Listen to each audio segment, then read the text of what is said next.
गोवर्धनधरं वन्दे गोपालं गोपरिपूरम। इस मंत्र का नियमित भक्तिपूर्वक जप करने से पुरुषोत्तम मास भगवान की और उनके लोक की प्राप्ति होती है और व्यक्ति अपने समस्त पापों से मुक्त होकर परम मोक्ष को प्राप्त करता है।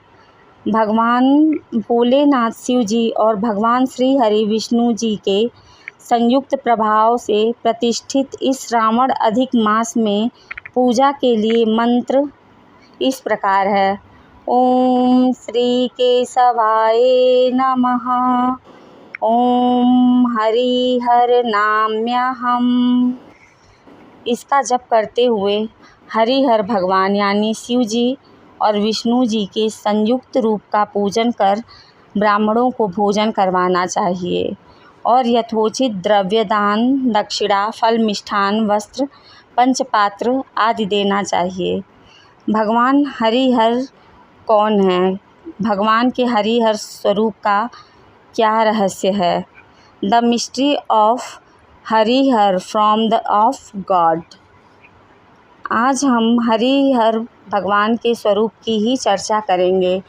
वेदों पुराणों में उल्लेखानुसार परमात्मा माया के द्वारा अनेकों रूप धारण करने वाले दिखाई देते हैं। सृष्टि, स्थिति और प्रलय की लीला के लिए भगवान ब्रह्मा, विष्णु, महेश इन तीनों रूपों में प्रकाशित होते हैं। भगवान के हरिहर अवतार में भगवान शिव और विष्णु जी का संयुक्त रूप होता है। हरिहर दो शब्दों से मिलकर बना है। हरि प्लस हर यानी हरिहर। इसका शाब्दिक अर्थ है हरि का मतलब होता है विष्णु जी और हर का मतलब होता है भगवान शिव जी। हरिहर स्वरूप को शंकर नारायण या शिव केशव भी कहते हैं। अब प्रश्न उठता है कि भगवान हरिहर स्वरूप का रहस्य क्या है?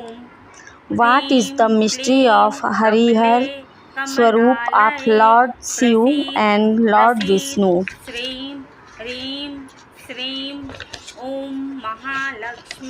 आइए विस्तार से हम हरिहर स्वरूप को जानने का प्रयास करते हैं। भगवान हरिहर के दाहिने भाग में रुद्र के चिन्ह हैं तो बाएं भाग में विष्णु के व दाहिने हाथ में शूल तथा ऋषि और बाएं हाथ में गदा और चक्र धारण करते हैं। इनके दाहिने भाग में लक्ष्मी और बाएं भाग में पार्वती जी विराजती हैं।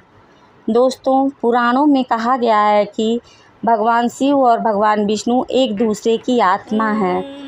इतना ही नहीं, दोनों निरंतर एक दूसरे का आराधना में लीन रहते हैं। शिवस्तहृदय विष्णु सहृदय शिवः, अर्थात श्री शिव के हृदय में विष्णु और श्री विष्णु के हृदय में शिव के लिए सर्वाधिक स्नेह है। जैसे भगवान श्री हरि के अनन्य भक्त परम वैष्णव हैं, अतः उनके लिए कहा जाता है वैष्णवानां यथा शंभु, अर्थात वैष्णवों में अग्रणी शिव शंकर जी हैं। साथियों, श्री हरि विष्णु जी के चरणों से निकली गंगा को शिव जी ने अपनी जटाजूट में बांध लिया, तभी से वो गंगाधर भी कहलाए। भगवान शिव तामस मूर्ति हैं और श्री विष्णु जी सात्विक मूर्ति हैं, परंतु एक दूसरे का ध्यान करने में भगवान शिव कर्पूर गौरम अर्थात श्वेत वर्ण और भगवान विष्णु श्याम वर्ण अर्थात मेघ वर्ण के हो गए। साथियों, वैष्णव का तिलक त्रिशूल के रूप में होता है। भूल मत जाना और हरिहर भगवान का अथवा महालक्ष्मी की विशेष पूजन अर्चन, अनुष्ठान, जप, स्तोत्र पाठ आदि अवश्य ही करना। यह अवसर बार बार नहीं आएगा। मास की पद्मिनी एकादशी के महात्म्य के बारे में तो कहना ही क्या। इस दिन घर में जप करने से 1 का गुना, गौशाला में जप करने से 100 गुना, पुण्य क्षेत्र या तीर्थ में हजारों गुना, तुलसी के समीप जप तथा जनार्दन की पूजा करने से लाखों गुना, शिव तथा विष्णु के क्षेत्रों में करने से करोड़ों गुना फल प्राप्त होता है। आप पुराणोक्त श्री सूक्त, श्री लक्ष्मी सूक्त आदि का पाठ या निम्न किसी भी मंत्र का जप कर सकते हैं अथवा किन्हीं योग्य विद्वान पंडितों से विधिवत पूजन हवन करवा सकते हैं। ओम महालक्ष्मी नमोस्तुभ्यां, नमोस्तुभ्यां सुरेश्वरी, हरिप्रिया नमोस्तुभ्यां, नमोस्तुभ्यां दयानिधे।